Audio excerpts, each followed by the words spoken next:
praktisks piemērs no mana darba. Pie maniem griezās sieviete, kura nevarēja saprast, kāpēc viņai notiek neloģiskas lietas it kā. Tātad kaut kāds mazais bizness, veikals un kādi 5-10 cilvēki. Un kaut kā sasniedz kaut kādu līmeni, jau sāk domāt, jau kaut kā to naudu tērēt un kaut kā rīkoties un tam. Un tad brauc ar mašīnu un cieši avārijā. Vispār būdama pasažieri vispār, kā svešā mašīnā tur pie kaut kādiem biznesa partneriem. Noguļ slimnīcā ilgi, pa to laiku bizness tiek izlaupīts, izzakts.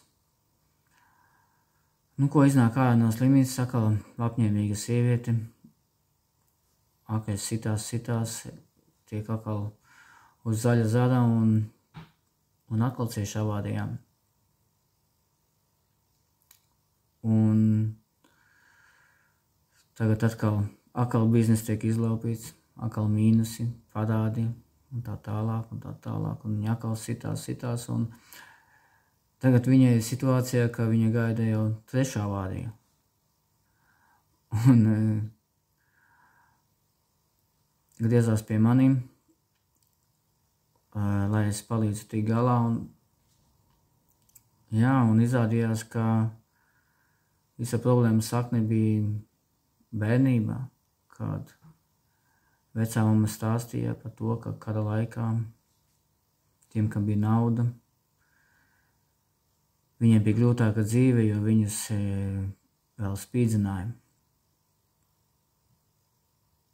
Ne tikai vienkārši kaut ko izdzina uz ielas, bet arī vēl spīdzināja dabūt ārā, kuri